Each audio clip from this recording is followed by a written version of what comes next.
Board से है, ठीक है। और प्लेन फिगर का क्वेश्चन नंबर 8 है, ठीक है। 1B का क्वेश्चन नंबर 8 है। क्वेश्चन क्या कह रहा है, ए के shape set with a flat roof is made on a rectangle plot.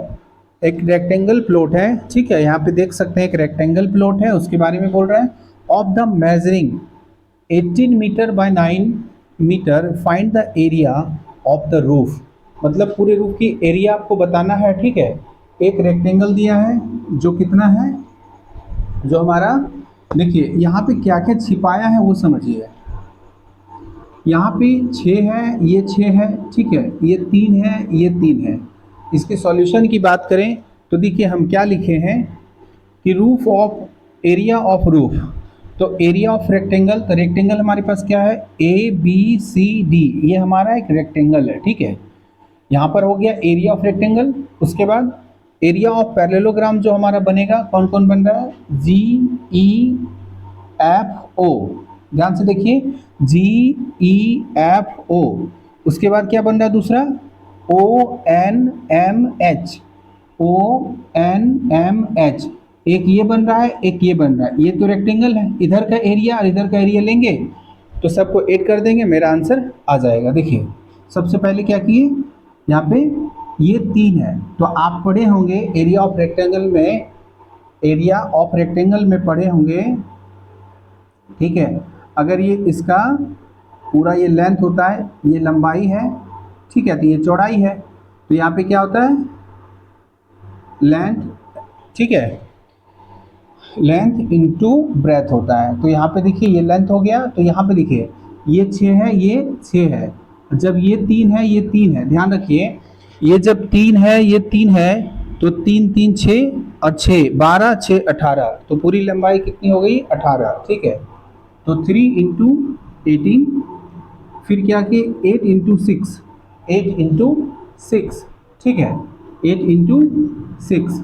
अब देखिए, अब यहाँ समझते हैं, 6 मल्टीप्लाई 3, फिर 6 मल्टीप्लाई 3 किए, ठीक है। क्योंकि जब देखिए ये 3 है, ये 3 है, तो जो बीच वाला भाग है ये भी कितना होगा, 3 होगा, 6 होगा। जब ये 6 है, ये 6 है, तो यहाँ भी क्या होगा, 6 होगा, तब ना पूरा लंबाई मिलकर कितना बनाया, 18, ठीक है। अब देखिए इसका जब मल्टीप्लाई किए तो कितना आया, 54 मीटर स्क्वायर, ठीक है।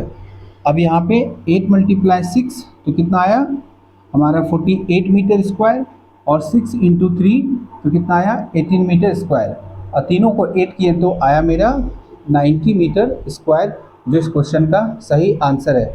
अब चलिए 7 नंबर करते हैं।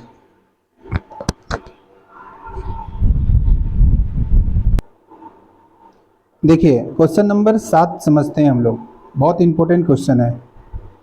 कह रहा है क्या कि 2 parallel side of a field is the shape of quadrilaterals measure 80 meter and 20 meter.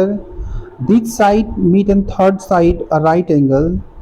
The fourth side is 100 meter long. If cost 50 paise to plug 1 meter of the field, find the total cost of plugging the field.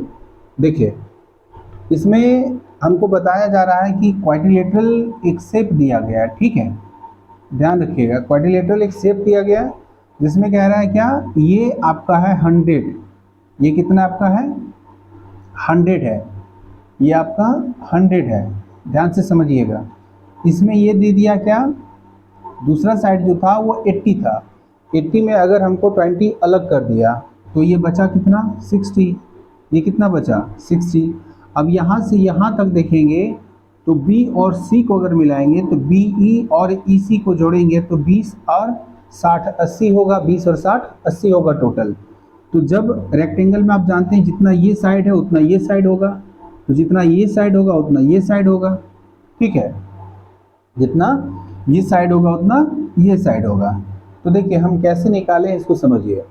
हम लिखे हैं कि in triangle DEC, ध्यान दीजिएगा, triangle कहाँ बन रहा है, DEC, और यहाँ पर क्या है, यहाँ पर कोण जो एंगल E है वो कितना है, 90 डिग्री है, क्योंकि ये राइट एंगल ट्रायंगल है, ठीक है। तो यहाँ पर 90 डिग्री हो रहा है, ठीक है, क्या हो रहा है, 90 डिग्री हो रहा है। अब देखिए, अब समझिए, तो E जो है वो कितना है, 90 डिग्री है। तो D अब जब इस तरह हुआ तो ये आपका हाइपोटेन्यूस हो गया, ये आपका बेस हो गया, परपेंडिकुलर हो गया, ठीक है।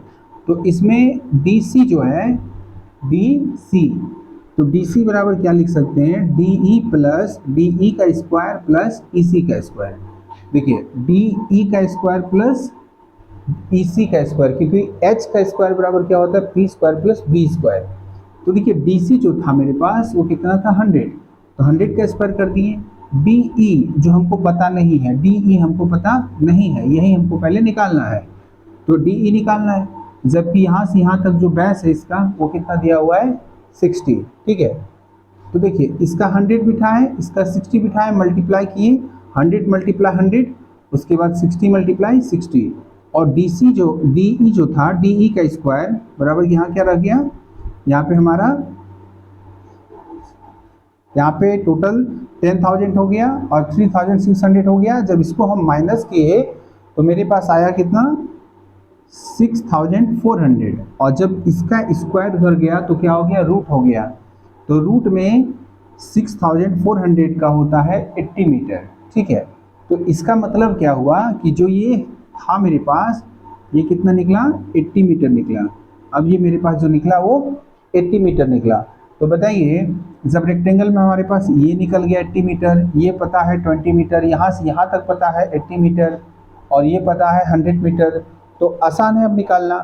देखिए एरिया ऑफ ABCD, ABCD में समझिए, ABCD, तो ABCD का आपका ABCD, हम यहाँ पे टोटल का एरिया निकाल रहे हैं। जब टोटल का एरिया निकाल रहे हैं, इसमें देखिए कि एक रेक्टेंगल भी बन रहा है, एक ट्रायंगल भी बन रहा है, एक रेक्टेंगल भी बन रहा है, एक ट्रायंगल भी बन रहा है।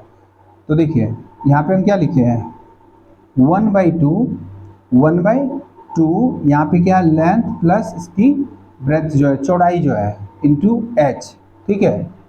क्योंकि आप पढ़े होंगे 1/2 L plus B into H, ये आपका फॉर्मूला है निकालने का, ठीक है। तो देखिए ABCD में हम क्या निकालें, 100, यहाँ से इसको कट किए तो कितना बार में, ये हमारा 40 बार में हो गया, कितना बार में, 40 बार में। तो 40 टाइम्स गया तो ये खत्म हो गया। अब देखिए यहाँ कितना बचा, 80 प्लस 20, 80 प्लस 20 हो गया 100, 100 को मल्टीप्लाई किया 40 से, तो यहाँ पे कितना हो गया, 4,000, ठीक है। कितना हो गया टोटल, 4,000। अब देखिए जो 4,000 आया, ये इसका क्या था, टोटल एरिया निकला है कितना, 4,000। अब बोल रहा है क्या कि 1 मीटर का कॉस्ट कितना है, 1 मीटर स्क्वायर का कॉस्ट है मेरे पास 50 पैसा, और 50 पैसा को हम लिख सकते हैं 0.50, अगर रुपया में इसको कन्वर्ट करेंगे तो 0.50 लिख सकते हैं। तो देखिए यहाँ पे 4,000 टोटल एरिया था, टोटल एरिया का कॉस्ट से मल्टीप्लाई कर दिए। अब ये इसके दशमलव के नीचे 2 जीरो लगाएं, 2 जीरो से 2 जीरो कटा। अब देखिए 40 मल्टीप्लाई 50, 40 मल्टीप्लाई 50 इक्वल टू कितना हो गया टोटल, 2,000। इसका सही आंसर कितना होगा, 2,000 रुपीज़। चलिए नेक्स्ट सवाल करते हैं।